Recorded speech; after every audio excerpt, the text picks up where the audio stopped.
तर नमस्कार मंडळी. काय नमस्कार, सगळा चमत्कारच झाला. काय सांगत तुम्हाला, कुठं होतो मी? पुणे स्टेशनला होतो सकाळी 8:45 वाजता. आता वाजले 11:30. 2 तास पुण्याला थांबलो स्टेशनला, तरी भाडं का वाजलं नाही. वैतागून चला म्हणलं औंधला जाते. औंधला पण आलो तरी तिथं काय नाही. आता पिंपळे सौदागर साईडला आलो आहे. बघा साईडला तुम्हाला एरिया कुठं आहे. तर पिंपळे सौदागर साईडला आलो आहे. आणि तिथं पण 10-15 मिनटं झालं, पण अजून काय वाजलं पण नाही. का वेळ लागा ना, काय 2-3 दिवस झालं धंदाच व्हाय ना. वैतागून गेलो मला. एवढा वैताग घेतला असतो कधी. अरे बापरे.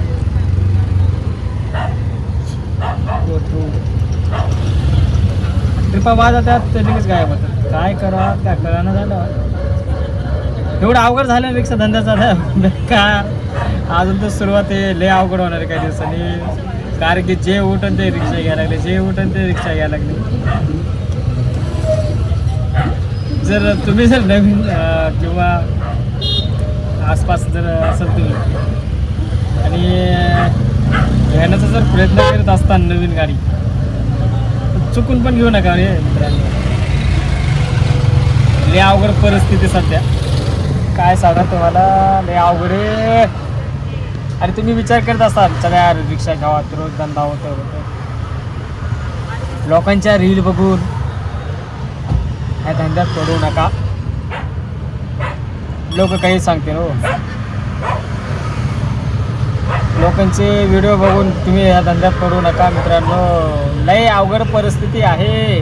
तुम्ही जर विचार करत असाल ना, चला या रिक्षा घ्यावा, रोजचे 2-1.5 हजार छापात, अवघड आहे.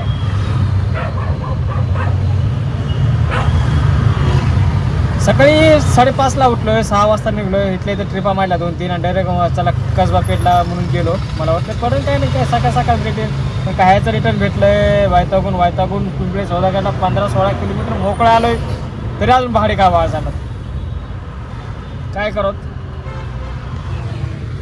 काय करायचं. लय अवघड झाले वादांचं. हप्ते बोकांडे, रूम भाडं बोकांडे, लेकरांचे शिक्षण, हाऊस मोज तर लांबच राहिली. काल का परदेशी एक असं मुलगी येत होतो आणि साईडला रोडला म्हणजे स्वेटर ते नवीन जर्किंग ते विकत होते. स्वस्त होते, लय जास्त नव्हते. तर मुलीला म्हणलो घे तुला. तर मुलगी म्हणली पप्पा मला नको म्हणली. तुम्हाला घ्यायचं असेल तर तुम्ही घ्या म्हणले, मला नको. आणि हे म्हणलं तुम्ही दोघीत एक वापरा म्हणलो. नका म्हणले तुम्हाला घ्या तर आम्ही घेतो म्हणलं. मला आहे म्हणलं, हे माझं आहे म्हणलं सध्या, नको म्हणलं.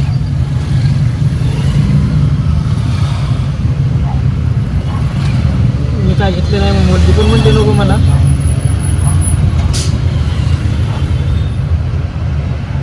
मुलगी पण म्हणली नको मला. कोंडोचे ट्रिप पडले 2दा काय. चल मित्रांनो, व्हिडिओ यासाठी काढला होता की तुम्ही जरा विचार करत असाल रिक्षाचा धंदा करावा, रिक्षा नवीन घ्यावा, परमिट सुटलेत, खर्च कमी, धंदा रोज चांगला. परिस्थिती बिकटेल सध्या आणि अजून तर लय अवघड होणार आहे. चला मित्रांनो, कोणी जर तुमचा रिक्षा घेत असेल मित्र तर हा व्हिडिओ त्याला शेअर करा आणि घे म्हणा रिक्षा, कर म्हणा धंदा. अहो वगैरे लेकरा बाळांना सोडून दिवसभर बघून फिरायला लागतो. काय सांगात अवघड. चला मित्रांनो, बाय. व्हायचं ना व्हिडिओ.